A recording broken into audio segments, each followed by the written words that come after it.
Welcome to a new edition of the Neon Jazz Interview Series with modern-day New York City jazz pianist and composer Ben Winkelman. He was raised in Melbourne, Australia, and now resides in the jazz capital of the world, New York City. He talked about a wide array of topics with Neon Jazz, from learning jazz from Kevin Hayes to what is going on these days, how he teaches, his sound that is a blend of Afro-Cuban and Brazilian music, stride piano, and early 20th century classical music. It's a great mix, along with much, much more. Dig this interview, my friends. How's it going? Hey, good, man. Hey, thank you for taking some time to talk with me. Oh, thank you. So I'm going to go ahead and start off here and ask you, I know you're a busy man, what has been going on lately? I got a new record out lately called The Knife on OA2 Records. It's been 5 years or so since the last one came out. This is my fourth album. And I guess in those previous 5 years, I moved to New York 5 years ago, and there's been it's taken a while to settle in. I guess the easiest way to summarize the last 5 years would be, I think, settling into life in New York, which has taken longer than I expected. Yeah, it has. I was hoping for challenges, and I guess the city throws a lot of stuff at you that you have to field.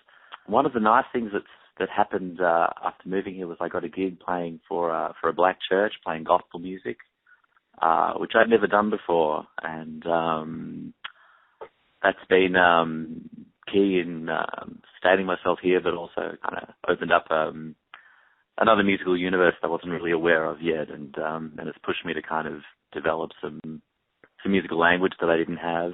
We don't have that in Australia. There's no African American church in Australia. It's something I saw in the biographies of my heroes, but not something that I really thought I would get to experience up close in a first-hand way every week.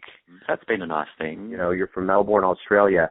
What was it like growing up there to give you this love of not just music, but jazz specifically? Well, I'll just fill you in on the background. Before arriving in Melbourne, I was born in Eugene, Oregon. Both my parents are American, so technically I kind of am American. All my extended family's American. My parents moved to Perth for what was going to be 2 years for my dad to teach at a university there, and they were going to come back after that. They just didn't end up coming back. And then when I was 12, we moved to the East Coast, to Melbourne. So I grew up in Australia from just before the age of 3. So let's see, Melbourne, jazz. I think the earliest experiences were my dad taking me to see some music. He had a few jazz records in his collection. He had an Oscar Peterson record and a John Coltrane record. But the way I remember it was that there wasn't the same kind of pervasive jazz culture that you might find in an American city, and especially not here. We're talking pre-internet days. I think I was able to start getting into it by listening to radio programs, and I was taking piano and drum lessons, and eventually I had some teachers to help me to start to get oriented. But it took a while to piece it together. I have this memory of my mum going to the US. She would go on trips nearly every year, and I'd tell her, she would bring me back records, and I can remember telling her, I heard, I'm not sure if it actually does exist, but I heard there's a recording that Duke Ellington, Charles Mingus, and Max Roach made together, and I wrote all the names down, and she went to a record store to try and find it. A few months later, she came back with, the vinyl thing, and, I remember it not being like a really straightforward thing to kind of get into it. It took a little bit of researching. So that had to be a big thrill to actually see this album that you wanted in vinyl and get it, Yeah. The way I remember it was that I would then listen to that record a lot. It wasn't like I had, I feel like now we have so much music at our fingertips. We can kind of hear more or less whatever we want just by jumping on the internet. I don't remember it being like that then. But I suppose that at some point I was lucky to get some teachers who helped orient me a little more, and I guess to learn to play jazz I had this teacher, Mickey Tucker. He's piano player who played with the Messengers, and he'd moved out to Melbourne in the early 90s. So I was lucky to get to study with him. There was an Australian pianist, Paul Grabowski, I got to study with as well. That's really great. And then I did an undergrad degree, like a jazz course in Australia. Got out and started playing jazz gigs. Also a lot of salsa gigs. I kind of fell into playing in salsa bands while I was still at college, and that's been an interest that I've kind of stuck with ever since. So when you were a kid, what did you want to be when you grew up? Was it music, or was there other dreams you had growing up? Well, I had different ideas. My parents were both academics, and they kind of pushed that, and I initially expected I'd be some kind of academic, probably something to do with mathematics, but at some point I just decided, no, I enjoy this more. This is what I want to do. I'd never failed at anything yet. I figured, how hard could it be? Jazz piano, there's got to be a way to do it. Maybe I underestimated how difficult it is. But yeah, I guess I took this decision at about 15 and stuck with it since then. So you touched on Mickey Tucker at the Victorian College of the Arts in Melbourne. I'm going to kind of jump into your master's program at SUNY Purchase in New York. You studied with Kevin Hayes. What was that experience like? Great. Sometimes also crushing. I mean, he calls it as he sees it, doesn't mince words, but he was also supportive. It was great to be able to see him every week and keep getting input. I feel like I had a little bit of a reordering of priorities after spending so much time with him. He's someone who very much emphasizes, focusing on the important parts of music, figuring out what you're actually trying to say with it, leaving out all the stuff that's extraneous. I suppose I've sometimes had a tendency to rely, I think a lot of improvisers do this, we learn patterns, we learn the things that we think are going to work and inject them into our improvisations. He had a sharp eye for that and kind of, encouraged me to more, live in the moment, so to speak, when you're improvising. I mean, I guess jazz can be a lot of things, it could be to do with the play of ideas or the, expression of emotion. He's very much about, music is about feeling, try to connect with what you're feeling and always stay with that when you're playing. He's a really interesting musician too. I've gone to see him a lot since being here, and that was a good experience to be able to do so much study with him and beneficial, I think. So for your master's program, we kind of, this next part is kind of getting into the meat and marrow of your career, and since 2005, you've had 3 very well-received albums with your trio on the Jazz Head label. Talk to me about what it's been like to release these albums and kind of have yourself really entrenched in a career in jazz in New York City. Let's see, I didn't start putting out records till I was maybe around 30 or nearly 30. I guess through my 20s I'd been more the sort of musician who waited for the phone to ring and took the opportunities as they came up. Something changed around that time when I realized that I wasn't getting to play the music I most wanted to play, and I was going to have to be more proactive about, making it happen for myself. So I got into this period of making recordings, organizing tours. I organized some very long tours around Australia. We did that 3 or 4 times. And I guess, got kind of a pretty active band leading career going in Australia. After moving to New York, that kind of resets more or less. I felt it's like if you come to New York, you basically start again from scratch. I think I'm trying to build it back up again. That's cool. Yeah. Well, and you mentioned the travel part of this, going to festivals. You had some extensive touring in Australia. What is it like to get out on the road? Do you love going out and seeing the world and getting out and delivering your music that way? Yeah, that's really nice. One of the nicest things is I guess, in my experience so far, that's been the only way to get out with the same couple of people and really be a band, play the material every night, play together every night. I think that's when something really starts to develop. I don't feel like that's as common an experience now as maybe it was in the days when jazz was a more mainstream music and working bands were touring a lot. So yeah, it's a really great experience. I would love to have it all the time. So in 2008, you got to go to what, there was a lot of people that may realize this and a lot of people that may not. Japan's gonzo about jazz. What was it like to go over there and deliver music to them? Oh, great. Yeah, Japan was a lot of fun. We played at this festival on Hokkaido Island in the north. It was great. I would love to go back. Yeah, I love Japan. So over your career, you've been awarded grants, you've gotten awards, award nominations. So I want to ask you, was there a specific award that kind of threw you off balance? Not a favorite one, but just one of those awards that you were like, wow, that's cool. That's just something that kind of hit you in the right way.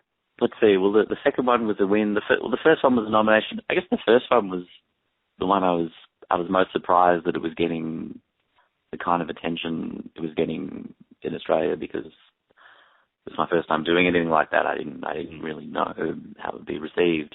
Yeah, but I don't know if I was like really thrown off balance. I guess it was nice that it had a fairly good reception. No, and I want to kind of trail off of that into a little bit of your sound, your voice, and you have a blend of Afro-Cuban, Brazilian, stride piano, and early 20th century classical music. How have you managed to take all of those aspects and genres and make it into your sound?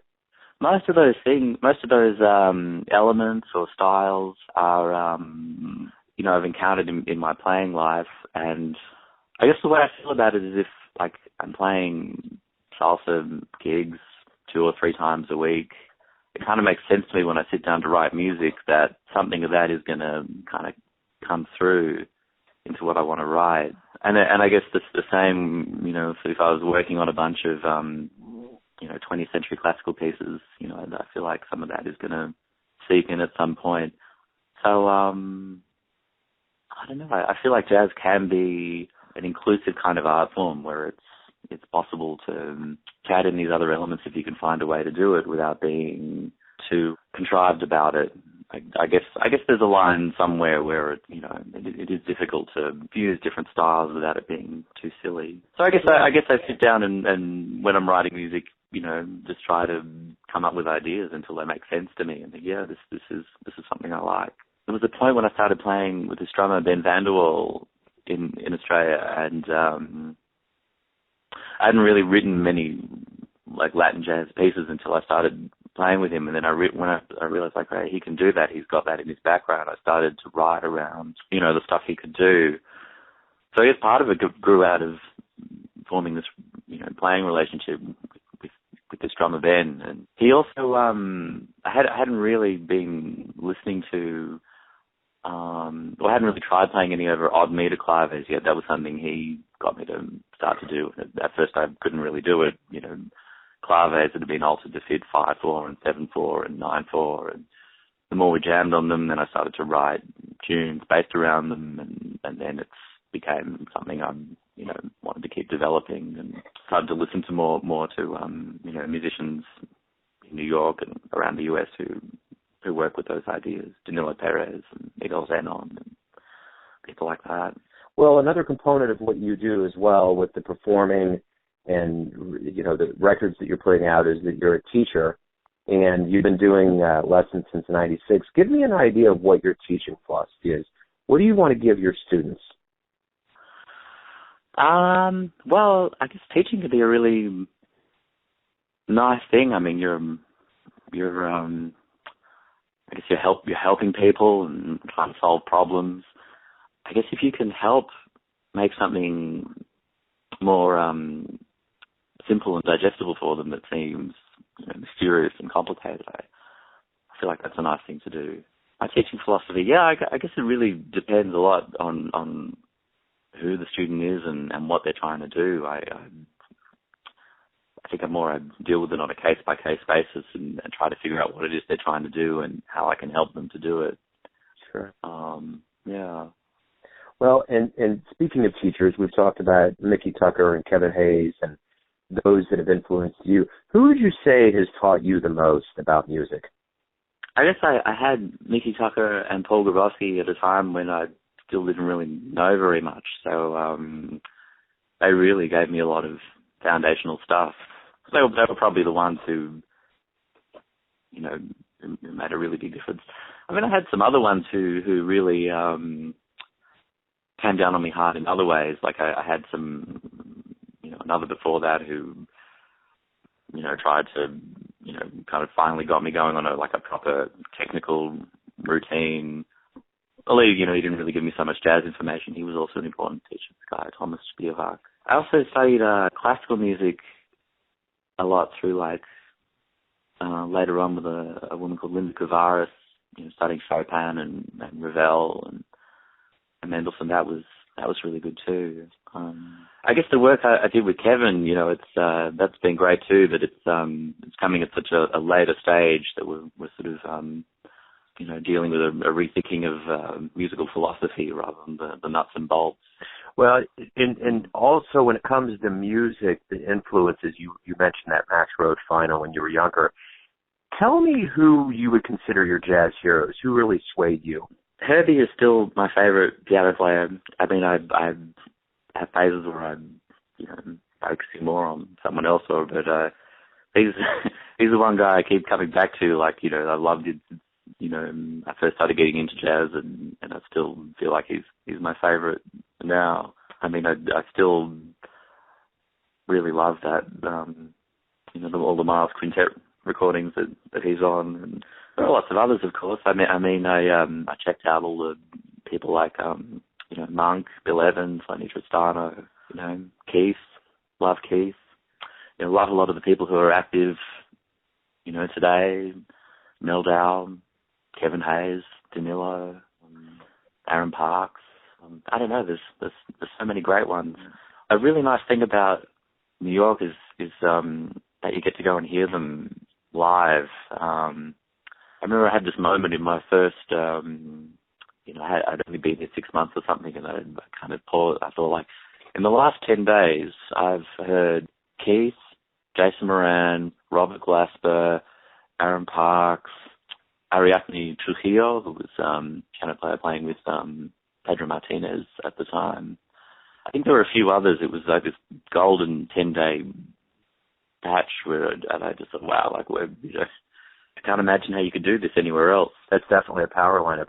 Speaking of live shows, if you, in your list of all of the jazz luminaries that you did, if you could go in a time machine and see one person somewhere, where would you go and who would you see?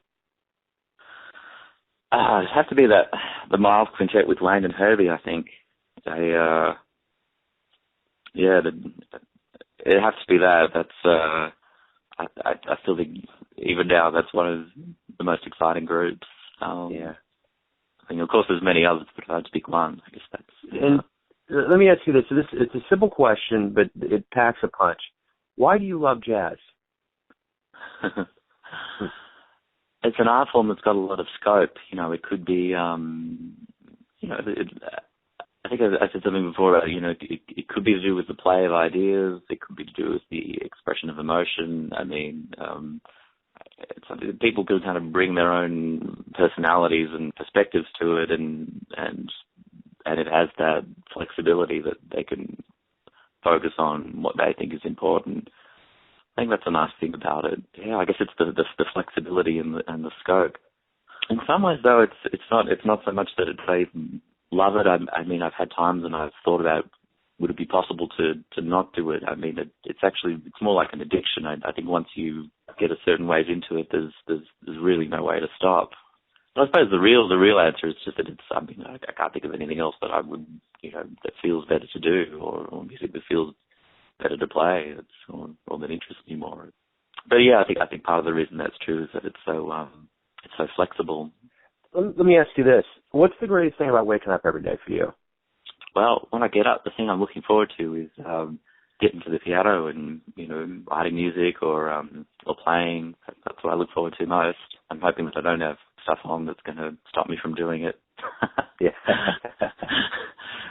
So everybody that you come in contact with, your family, your friends, those that you perform for, everybody has a perception of who Ben is and who they think you are. Who do you think you are?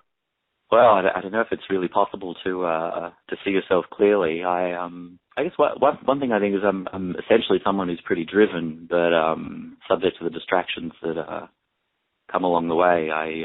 One thing I would like for myself is to be someone who can really stay focused. Let's say we hook up and, let's say 10 to 15 years from now, and I ask you what's been going on, what are you going to want to tell me's happened? I mean, I do hope to have the kind of career that involves, touring and playing like concerts, even if they're just semi-formal concerts, releasing albums and so on. Yeah, I mean, I want to be an active in the jazz world, active as a band leader. Yeah, I mean, I do want all that stuff, and I hope that I'm going to be able to look back and say that I got to do it. I guess maybe more important than that is something a little more elusive to do with that. I hope I continue to grow and develop as a musician and an artist.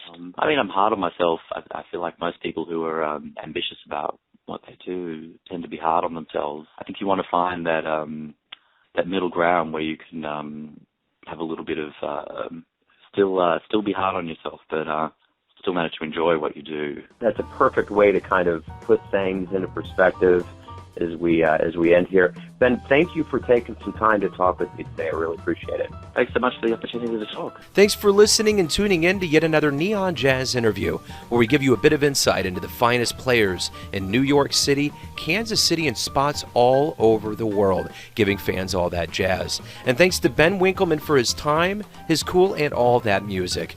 If you want to hear more interviews, go to Famous Interviews with Joe Domino on the iTunes Store, or visit theneonjazz.blogspot.com for all things neon jazz. Until next time, enjoy the music, my friends.